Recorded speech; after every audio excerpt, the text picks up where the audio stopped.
everyone, welcome back to class. I hope everyone's been having a good day so far.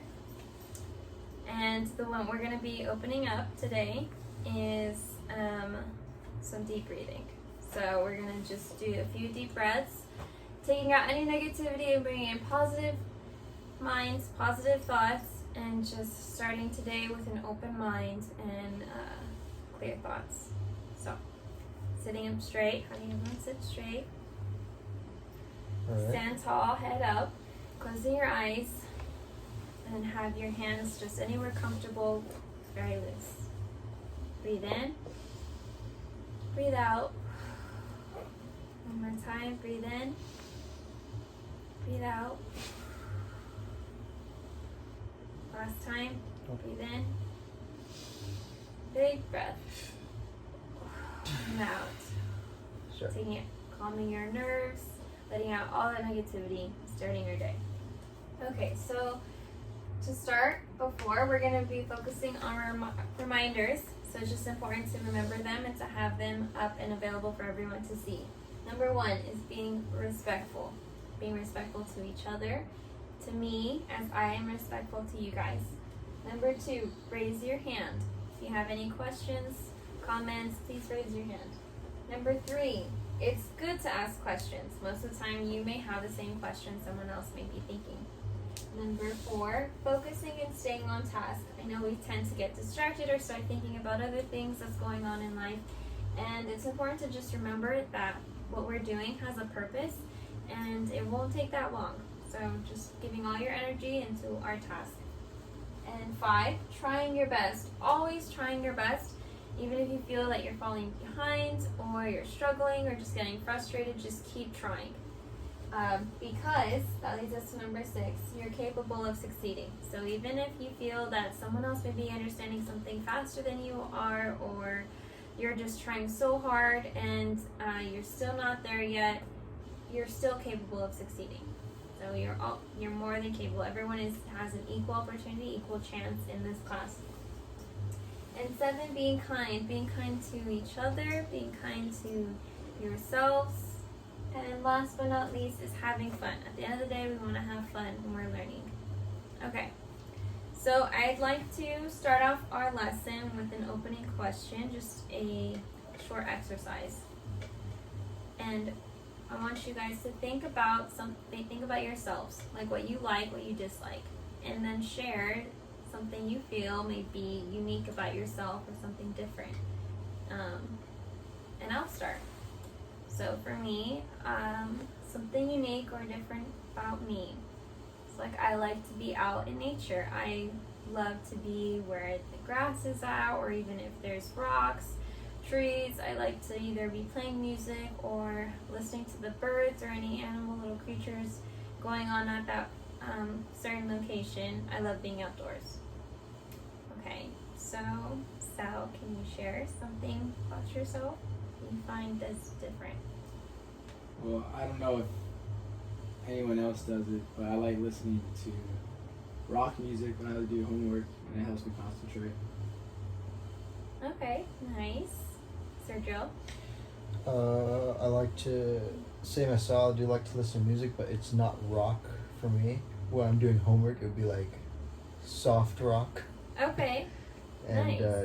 Making music too. Thank you guys for sharing. And you guys just put yourself in a position right now where you felt you were sharing something that was different or unique about yourselves. And I want you to realize and acknowledge that we actually just said something all in common. I said that I love being outdoors. I also said that part of being outdoors, sometimes I love listening to music. Sal said he loves listening to rock music. And you said you like listening to soft music when you're doing homework. So although we were focusing right now on our differences, it's awesome to appreciate and acknowledge that at the end of the day, we're actually more similar, more common than we think. And we should just also appreciate the differences in each other, the fact that we are different. Okay, so that leads us to our topic of the day, which is comparing and contrasting. So I want to ask you guys what you think of comparing and contrasting means. What does that mean to you? What are these two terms? Do they mean the same thing? Do they are different? What do you think they mean? I think they mean find the similarities and differences in two things. Two things. What do you think? I agree. You agree. Okay, so that is basically the point. So the goal for today, which is comparing and contrasting, we are comparing and contrasting characters and settings or events in a story, drawing on specific details in the text. So yes, we are focusing and finding the similarities and differences in two or more things, or characters or locations or events. However, we're also drawing on specific details. So this is finding quotes, phrases, or sentences directly from the text or directly from the story that we're reading, word for word, to support our evidence of what we find is similar or different in two or more things. Alright, does anyone have any questions so far? No. Okay. So focusing more on that is like compare. The first term is compare. To say that something is similar to something else. You can think of compare as same, very much alike, or similar, or identical. So when you think of compare, think of same. Contrast. To show how they are different. Different, not of the same kind, partially or totally unlike. So when you think of contrast, think of different. Think of opposites. Alright, so to our activity. Actually, does anyone have any questions or comments so far? No. Good? We're going good? Okay. So we're going to be reading a story. And when we're reading this short passage, this short story, you're going to be having a handout that looks like this. And it's tracking details in the text while reading. So this is basically your cheat sheet. This is your own notes, personal notes, what you can be having. And you're going to be doing bullet points. You can be, and these are word for word from the text. So this is going to help you at the end during when we're doing comparing and contrasting on your own to remember what you read, to help you understand what you're reading, and to focus on actually the similar differences in the story. So they can be descriptions, maybe a description of the setting of the character. They can be actions or reactions. What are they actually doing? What are they thinking? What are they saying? Adjectives, they could be, it's the words they're using, big, small, wide, tall. Characters, so of course we're obviously thinking of the main characters, but we're also want to acknowledge about the people they encounter or the beings they encounter, because they could be related to them or opposing them, or they can affect the main character in a certain way. Events, so events, just something that could be happening that time. And emotions that also goes along with adjectives, how they're feeling, how they say something. Are they saying it with an exclamation point? Do they say it with a passion? Are they just directly saying, I am angry, or I am upset, or I am happy, or I'm in love? Whatever it is, the list goes on. So this is directly for you. This is for you to have while we're reading, to write down your own notes. This is for you right there. Okay. Alrighty now. Just make sure everyone is following along, focusing, and open up to the short passage of Best Friends by Elizabeth Track. Is everyone ready? Yeah. Okay. Every night after the sun went down, Fletch began patrolling the house. Fletch was a brown cat with black stripes, just like a tiger. He walked from room to room until all the humans in the house went to bed. So just in that first introduction, you already found out a few adjectives and a little description of who Fletch is and what he's doing. So that should help you out into figuring out what to put in your cheat sheet and your notes to help you remember what happened in the beginning of the story. Something, a description or anything to add for those bullet points. When everything was quiet, Fletch tipped over to a small hole in the wall behind the television and let out a very small meow. That was Fritz's signal to come out and play. Fritz poked his tiny pink nose out of the hole. Shh, he squeaked. My mom doesn't want me to play with you. Why not? Asked Fletch. Because you're a cat. She says you're me and that you'll eat me up. Fritz began to cry. Fletch felt sad. I would never eat you. You're my friend. Is everyone following along so far? But you do have very sharp claws, sniffled Fritz. His nose and whiskers quivered.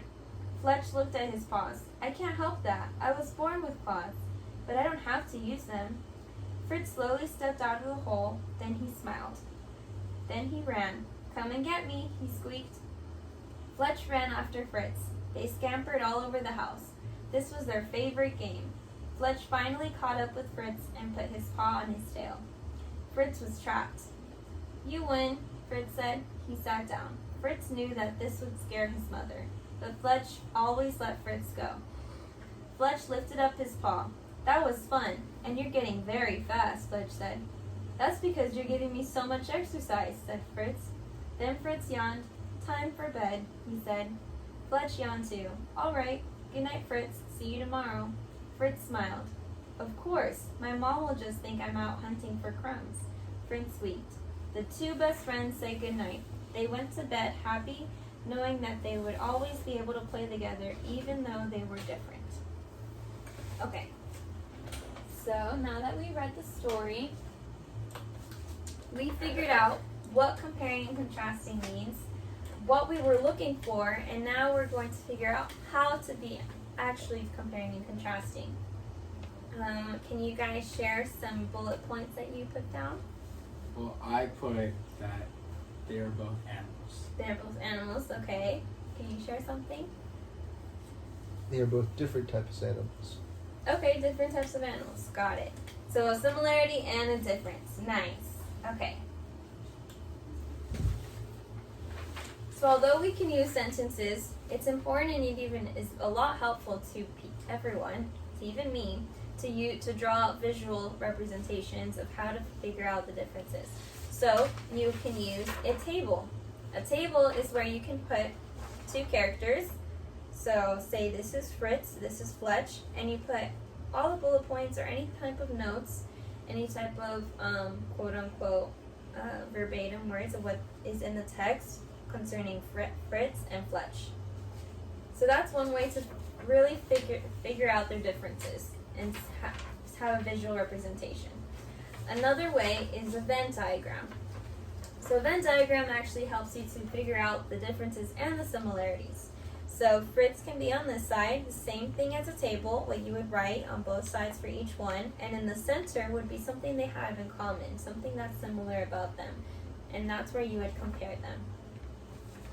Okay, so now you can have a table, you can have a Venn diagram, and you can use your pen and marker, whatever you'd like, to write down some bullet points, some notes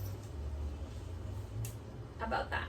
And after that, then we'll come together and we'll discuss what everyone put, and we can add on to each other and just reflect on that. What was the book called? The book is called Best Friends by Elizabeth Track. Thank you. Okay, so I will also be doing that.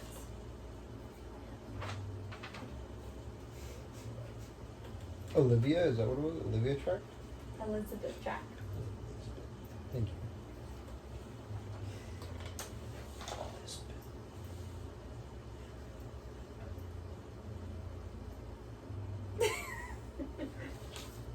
Can you pause the video? Okay, pencils down, everyone. So I'm going to ask you guys a few questions just to start up the discussion and share what you guys wrote down while you worked independently. Okay. How are Fritz and Fletch alike? How are they different? Does anyone want to share? I'll share. Okay. So what did you put, Sal? So I put that they are similar in the sense that they are both animals, Okay. house pets, and they both love to play with each other, and they both care about each other as friends. Nice. Okay. So Joe, can you share how they're different? One is a mouse, I will say, and it's Fritz. And one is a cat, and that is Fletch. They are obviously different breeds, like I said before. I was saying how Fritz, his mom does not agree with the friendship on his end, and him being a mama's boy, he's afraid, like, oh, she won't accept me. And then, you know, Fritz, pup cat, he's pretty good right now. He's just a friend. Okay. All right. Can I add something? Yes, please add. So, for a quote that I found to prove that they're true friends is when Fritz said that he can't play and started crying because he described how he had big claws and how he was gonna be able to eat him, and Fletch felt sad for him and said, "I would never eat you. You're my friend," proving that he cares about his friendship with Fritz. Thank you. I appreciate you doing the quote. And do you know where that's from? Don't forget to also reference of where you found it. It was towards the middle, but I didn't get exactly where it was. Okay. So make sure by the end of the class to write that down, find Yes, ma'am. that out. Yes, ma'am. Does anyone want to tell me why doesn't Fritz's mother like Fletch? Because Fritz's mother thinks that Fletch is dangerous, and it's the potential for something bad to happen, and Fritz's mom is just being protective, and you know, she's just being a mom. Nice. Okay. Now, do you guys think that Fritz and Fletch should be friends? Why or why not? Yes. I believe so. I believe anybody could be friends as long as you can respect one another. And it's kind of like how I might have certain friends in school, and my parents may not like them, but as long as I'm not doing anything bad, then I don't see the problem. But it just seems like all they want to do is play, and then they have a set time, and then they just go back. And like they said, they're only at the end that they're getting exercise because Fritz is getting faster. So it's kind of like helping each other out almost too. Right. Okay. So, do you want to share anything? I don't believe they should be friends. I don't. You don't believe they should be friends? I don't. Okay. Because it's not like, because it's a cat and a mouse, but it's because it's a cat and a mouse. It just doesn't work. One's eventually gonna get hurt, and it's just gonna get into a war. Oh, okay. Because if say the cat is just playing and then the mouse gets hurt, as it is, the mom doesn't like him. Imagine how it would be then. I believe that's stereotypes though. That they're stereotyping the cat out of the sense that he's bad. But I don't believe that. Okay. Well, I see both sides, and I appreciate both sides of your opinions, your perspectives. There's not a right or wrong answer. If it's everyone's own point of thought, their perspective, what they think. And I'd like you guys to just share your thoughts of how this process was. Was the table or Venn diagrams helpful to you guys? I believe the Venn diagram would be easier because on a table you kind of have like all the ideas on one piece of paper and you can't organize it. So it's not really that organized. Okay.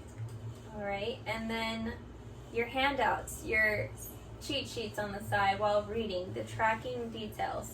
Was that helpful, Sergio? I think so. It was pretty helpful. It made everything a little more organization. Okay, nice. Well, good job, guys. You guys did really well today.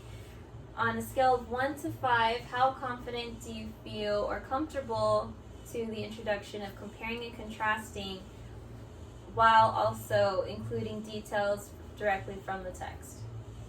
So, 5. 5. Nice. Sergio, scale of 1 to 5, how comfortable do you feel with comparing and contrasting using details?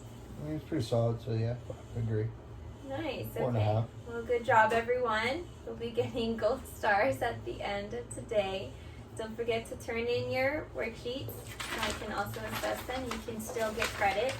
So everyone got credit for participation and effort, and I will also be getting credit to the worksheets. Any questions? Anything you guys want to add?